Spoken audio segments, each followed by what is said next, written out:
আমি যার জন্য প্রত্যেকেই রাজীব সিনহাদের আমি বারবার করে বলছি, প্রথমে বলবো এই নাও তোমার মাসে 1000 টাকা করে দিচ্ছি, 1 বছর চালিয়ে বন্ধ করে দিল। এবার কি হচ্ছে, ওই লোকগুলো আমাদের ঘাড়ে এসে পড়ছে। তখন আমাদের কি হচ্ছে, আমরা মানবিকতার খাতিরে ভাবছি আহারে বেচারা কোথায় যাবে, তখন আমায় দিতে হচ্ছে। কিন্তু আমি যে টাকাটা দেবো কোথা থেকে দেবো? লক্ষ লক্ষ কেস এরকম করে রেখে দিয়েছি। এমএসকে এসএসকে আমরা বাড়ালাম, বাড়িয়ে কদিন আগে ঠিক করলাম। আশার মেয়েদের হঠাৎ করে টাকা বন্ধ, কি রাজীব তাই তো? 800 টাকা পেত, হঠাৎ বন্ধ। আমরা তারপরে ওদের 1500 টাকা করে দিলাম, পরে আবার 1500 করে 3000 করে দিয়েছি। তাছাড়া অন্যান্য কাজ করে যাতে ওরা 6,000-4,500 টাকা 6,000-4,500 টাকা পায়। আইসিডিএস এর মেয়েরা আগে 90 দিত কেন্দ্র, আমরা দিতাম 10। কেন্দ্র মানে দয়া করে দিত না, এখান থেকে ইনকাম ট্যাক্স তুলে নিয়ে যায়, কাস্টমস তুলে নিয়ে যায়, সেস তুলে নিয়ে যায়, আমাদের রাজ্যের যে টাকাটা তুলে নিয়ে যায় তার একটা অংশ দেয়। এবার কি করেছে, 10% সেন্ট্রাল আর 90% স্টেট। তা স্টেট কোথা থেকে দেবে? স্টেটের টাকাটা আসবে কোত্থেকে? ইচ্ছা মতো করে দিচ্ছে। প্যারা টিচারদেরও জানা উচিত, আমরা আপনাদের সম্মান করি বলেই মাত্র 1 বছর আগে 4000 টাকাটা 10,000 টাকা বাড়ানো হয়েছে। প্রতি বছর লাফিয়ে লাফিয়ে তাহলে আমাদের টাকার গাছ তৈরি করতে হবে। আর তা নাহলে আমি বলবো প্লিজ রাজনীতি না করে কেন্দ্রীয় সরকারকে বলুন আমাদের আর একটা রিজার্ভ ব্যাংক করে দিতে। রাজ্যের তো ব্যাংক করবার অধিকার নেই, আর একটা রিজার্ভ ব্যাংক করে দিতে বলুন, আমি দিয়ে দেবো। আমি তো দেওয়ার পক্ষে, আমি তো যা থাকে সবটাই দিয়ে দিই। আমার সবচেয়ে খারাপ লেগেছে অন্য কিছু নয়, আমি একটা সংবাদপত্রে কারো কারো বিবৃতি দেখলাম কয়েকটা রাজনৈতিক দলের লোকেদের, কাল তারা স্ট্রাইক করবেন, ক্লাসে যাবেন না, পরশুদিন তারা কালো ব্যাচ পরে ক্লাস করবেন। এদের কাছ থেকে বাচ্চারা কি শিখবে? আমাদের রাজ্যে স্ট্রাইক এবং ধর্মঘট আমরা বন্ধ করে দিয়েছি, এটাই একদিন কালচার ছিল। তো যখন 34 বছর বামফ্রন্ট সরকার ছিল তখন আপনাদের দিল না কেন? এটা করে হয়ে যেত। আর বিজেপির রাজ্যে গিয়ে দেখুন না, আমি তো আপনাদের সামনে ওপেনলি বলছি, আমি তো শুনেছি যে কেরালায় পেনশনটাও বন্ধ করে দেওয়া হয়েছে, কিন্তু আমরা এখনো করেছি। এত আমাদের কষ্ট, এত আমাদের টাকার অভাব, 56,000 কোটি টাকা শোধ করেও আমায় কিন্তু অনেকবার ফাইন্যান্স থেকে প্রশ্ন এসছে যে পেনশনটা বন্ধ করে দেওয়া হোক, পেনশন স্কিমটা উঠিয়ে দেওয়া। আইএসএর উঠে গেছে অনেকদিন আগে, আইপিএসের উঠে গেছে অনেকদিন আগে কেন্দ্রীয় সরকারের, আমি এখনও উঠাইনি। তার কারণ আমি অনেক সময় ভাবি এইটা করলে ওদের কি হবে, ওদের একটা ভবিষ্যৎ একটা থাকে, এই পেনশনটা দিয়ে তাদের সংসার চলে। আমি করিনি, ভারতবর্ষের সব রাজ্য করেছে এক্সেপ্ট বেঙ্গল। এর জন্য তো আপনাদের গর্ব করা উচিত। এর জন্য আমি অন্য কিছু চাই না, একটু ভালোবাসুন, একটু রিয়েলাইজ করুন, জাস্ট এটুকু আপনাদের কাছে আমার বলার। একটা অ্যাপ্রুভাল ছিল না, আর আমাদের একটা ফাইন্যান্সিয়াল ক্যাপাসিটিরও বাইরে ছিল না, আর কাজটা অনেক দূর এগিয়ে বন্ধ হয়ে গেছিল। কেন পারমিশন না নিয়ে করেছিলে রথিন? গভর্নমেন্টের ফাইন্যান্সের পারমিশন না নিয়ে তোমরা অনেক কাজ করেছো, কেন করেছো? এই যে তোমরা, আমি ছেলেগুলোর দোষ দেবো না, তাদের কোনো দোষ নেই। তোমরা যাকে তাকে অ্যাপয়েন্টমেন্ট দিয়ে দিচ্ছ উইদাউট গভর্নমেন্টের ফাইন্যান্সের পারমিশন। তোমরা কি একবারও ভেবেছো যে ছেলেগুলোর ভবিষ্যৎ নিয়ে তোমরা ছিনিমিনি খেলছো? কেন কেন তোমাদের এই অধিকার কে দিয়েছে? এক হচ্ছে কলেজগুলোকে বারবার বলা হচ্ছে গভর্নমেন্টকে না জানিয়ে অ্যাপয়েন্টমেন্ট করবেন না, নিজেরা নিজেরা অ্যাপয়েন্টমেন্ট করে দিচ্ছে, দিয়ে আমাদের ঘরে ফেলে দিচ্ছে। আর মিউনিসিপ্যালিটিগুলো বারবার বলা সত্ত্বেও কিন্তু শুনছেন না। এবার কিন্তু কোর্ট কেস কাছারি হবে, তার কারণ হচ্ছে আমি ববিকে বলবো প্রত্যেকটা মিউনিসিপ্যালিটির ব্যাপারে কিন্তু অডিট হওয়া উচিত। কশন লেটার দেওয়ার সত্ত্বেও, বারণ করার সত্ত্বেও দে আর নট লিসনিং। এবার কিন্তু অ্যাকশন হবে এবং দরকার হলে ক্রিমিনাল কেসও হবে। টাকাটা গভর্নমেন্টের পারমিশন ছাড়া করে দিচ্ছেন। আমি আমার গভর্নমেন্টের একটা কাজ করি না without approval of the finance department.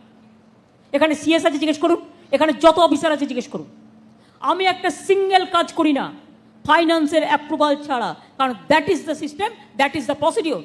আপনারা প্রসিডিওর মানবেন না কেন? Why not? আমি দুদিনের জন্য চেয়ারম্যান হব বলে আমি যা ইচ্ছে তাই করে দিয়ে যেতে পারি? আমি চিফ মিনিস্টারের চেয়ারটায় আছি বলে আমি যা ইচ্ছে তাই করতে পারি না, আমাকে একটা নিয়ম মেনে চলতে হয়। কেন আপনারা 22 কোটি টাকার প্রজেক্ট গভর্নমেন্টের স্যাংশন নেননি? দিদি, আমাদের এখানেতে এটা অ্যাডিকুয়েট ফান্ড আমরা ছিল এবং আমরা এই প্রজেক্টটাকে ওইভাবে। শুনুন, একটা কথা মনে রাখবেন, টাকা সবটাই কিন্তু গভর্নমেন্টের। রতিন দা আপনাদের ভুল, যেটা ভুল, আপনারা সবসময় মনে করেন এটা আমার টাকা। কর্পোরেশনের টাকাটাও গভর্নমেন্টের টাকা, পঞ্চায়েতের টাকাটাও গভর্নমেন্টের টাকা, রাস্তার টাকাটাও গভর্নমেন্টের টাকা, সব টাকাটাই গভর্নমেন্টের টাকা। গভর্নমেন্টের কতগুলো সিস্টেম আছে, আপনার টাকাই হোক আর আমার টাকাই হোক, টাকাটা ফাইন্যান্স থেকে অ্যাপ্রুভাল করতে হবে যে কোনো প্রজেক্টের জন্য, নিজে করতে পারেন না। অ্যাপ্রুভাল পেলাম আমরা 10 দিন আগে পেলাম। 10 দিন আগে আমি যখন লাস্ট এখানে এসে মিটিং করলাম, যখন জানতে পারলাম, তারপরে আপনাদের আমি বললাম ঠিক আছে যখন করে ফেলেছেন এটা সাপোর্ট দেবো না বাবু, এবার থেকে করে ফেলেছেন দুটো দিক হবে। এক হচ্ছে সাপোর্ট দিতে হবে পাবলিক প্রবলেমে, যেহেতু পাবলিক প্রবলেম আছে, তোমার কাছে অ্যাপ্রুভাল নেয়নি অফিসিয়ালি, ঠিক আছে, পাবলিক পারপাস আমি এটা করে দিলাম। কিন্তু এইরকমভাবে যদি চলতে থাকে তাহলে যারা করেছিল উইদাউট অ্যাপ্রুভালে তাদের বিরুদ্ধে কেস হওয়া উচিত, তাদের বিরুদ্ধে অ্যাকশন হওয়া উচিত, legal action. Technically is it not a correct? সবকিছু ছেড়ে ছেড়ে দিয়ে তোমরা এই সমস্ত করেছো। আধখাজরা হয়ে পড়ে রয়েছে। না, আমার কথা হচ্ছে আধখাজরা হয়ে পড়ে থাকার জন্য দায়ী কে?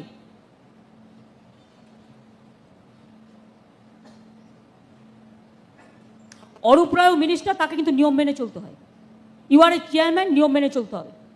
ববি ইজ এ মিনিস্টার, নিয়ম মেনে চলতে হয়। আমি একটা চেয়ারে আছি, আমি বেনিয়মই করি না। সিএস একটা চেয়ারে আছে, আপনি বলুন তো ওই যে যেটা বলছে ওই ফান্ড থেকে ওরা করতে পারে না ম্যাডাম, যেটা এখানে একটু এটাতে মিসনোমার। তার কারণটা হচ্ছে আমাদের পশ্চিমবঙ্গে কোনো লোকাল বডি, কোনো মিউনিসিপ্যালিটি বা কোনো জেলা পরিষদ কেউই অর্থনৈতিকভাবে স্বয়ংসম্পূর্ণ নয়। মাইনের টাকা থেকে শুরু করে ডেভেলপমেন্ট টাকা সরকারই দেয়। এবার যদি তাদের যেটুকুন, তারা যা রেভিনিউটুকুন আদায় করেন সেটা মোটেও তাদের খরচা মেটে না। সুতরাং ওইটা মিসনোমার যে ওটা আলাদা টাকা এবং ওটা নর্মস মানে না। যদি পুরোপুরি স্বয়ংসম্পূর্ণ হতো, সরকার থেকে 1 পয়সা নিতে হয় না, তাহলে সেই প্রশ্ন আসতে পারে। সেটা হয় না ম্যাডাম, এটা তো অ্যাকাউন্টিংয়ের ব্যাপার। আমি আমার অন্য খরচাগুলো সরকারি গ্রান্ট থেকে চালিয়ে আমার যেটুকু রেভিনিউ আছে সেটা আমার টাকা বলে আমি বললাম যে এটা অন্যরকম। সেটা হয় না, এটা কমপ্লিটলি একটা কিটিতে যাবে এবং নর্মাল যে financial rules of the government সেটা সবাইকে ফলো করতে হবে। বুঝলে এবার থেকে? এইটা যখন অ্যাপ্রুভ করে দিচ্ছি সেটা ম্যানপাওয়ার লাগিয়ে করে সেদিন আমি ওদের বলে গেছি যে কোনো এই ফাইন্যান্সের রুলের বাইরে নয়, আমরা যারাই কাজ করি 400 লোক, তুমি তোমার যখন মিউনিসিপ্যালিটি শেষ হয় তুমি 400 লোক নিয়ে নিলে, তোমায় বারবার বারণ করা হয়েছিল যে তুমি গভর্নমেন্ট থেকে অ্যাপ্রুভ না করে করবে না, তোমরা করে দিলে। এরপর 400 লোক আমার ঘাড়ে এসে পড়লো, তারা আমার বাড়ি চলে যাচ্ছে, তোমরাই পাঠিয়ে দিচ্ছ। Do you think it is fair? গভর্নমেন্টের কাজ করবে কনস্টিটিউশন মেনে, কনস্টিটিউশন অব্লিগেশন মানবে না, এটা তো হয় না। যারা ডিপার্টমেন্টের সেক্রেটারিও আছে তাদের আমি বলবো, বিভিন্ন ডিপার্টমেন্টে কেউ মিউনিসিপ্যাল কমিশনার হবেন, কেউ সেক্রেটারি হবেন, ইললিগাল কাজগুলোতে এফএরাও যারা আছেন, প্লিজ দয়া করে ইললিগাল কেসগুলোতে সই করবেন না।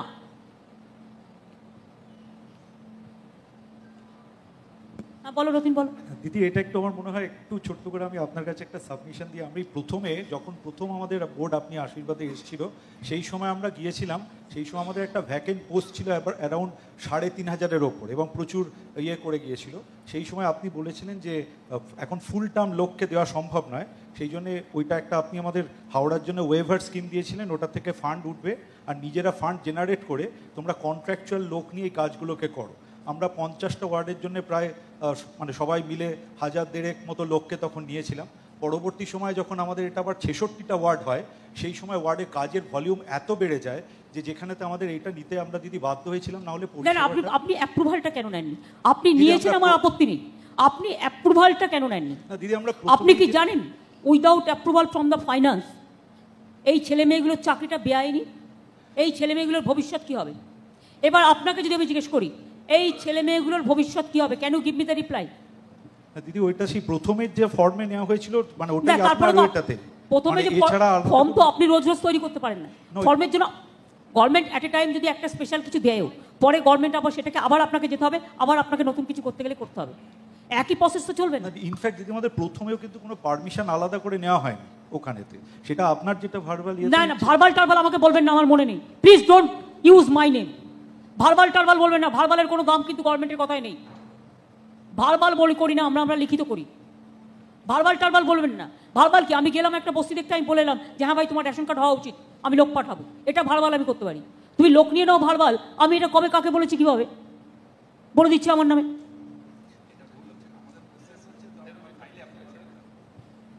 ফাইলে অ্যাপ্রুভালটা তো আপনি মিনিস্টারের কাছে পাঠিয়েছিলেন, মিনিস্টারের কাছে পাঠাননি।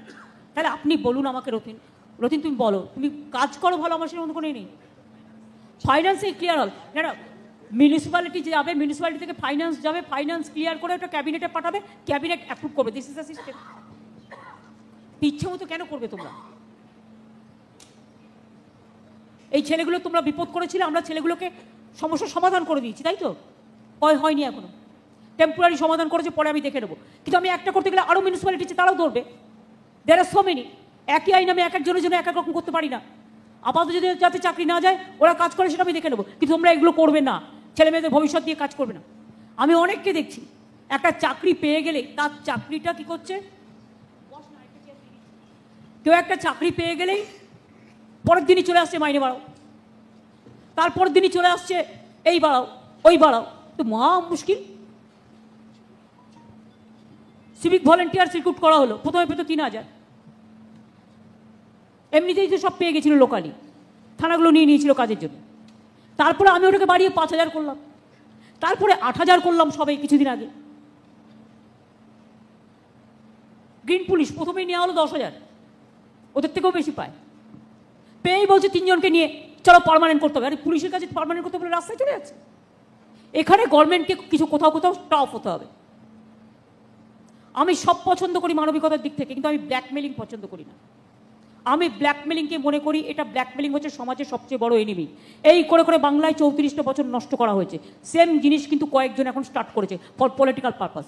আমি সাধারণ মানুষকে দোষ দিই না, এর জন্য দায়ী কয়েকটা রাজনৈতিক দল। এবং তাতে আমি স্টেট বলছি, যা দেওয়া হয়েছে এবং যেটুকু দিতে পারবো দিস মাচ এনাফ, এর থেকে বেশি সম্ভব নয়। এমএসকে এসএসকে করা হয়েছে, 1000টা জানলা খুলে রেখে দিয়েছে, 2.5 লক্ষ লোককে নিয়েছে, কাউকে 200, কাউকে 400, কাউকে 500, কাউকে 600, সব করে রাস্তায় বসিয়ে দিচ্ছে। রোজ এই চাই ওই চাই সেই চাই, নেওয়ার আগে ভাবে না। সেজন্য আমি তো মনে করি সেন্ট্রাল গভর্নমেন্ট যে লোকগুলোকে মাঝে মাঝে নিতে বলে 1,000-2,000 টাকার, একদম নেবে না, কারণ তোমার বাদে আমার ঘাড়ে পড়ছে। আর যদি নিতে হয় বলে দেবে 1 বছরের জন্যই কিন্তু নেওয়া হচ্ছে, টেম্পোরারি। ইট ইজ নট যে এটা স্টেট গভর্নমেন্ট করছে, এটা জাস্ট ফর এ স্কিম এবং চাকরি দুটোতে গুলিয়ে ফেলছে।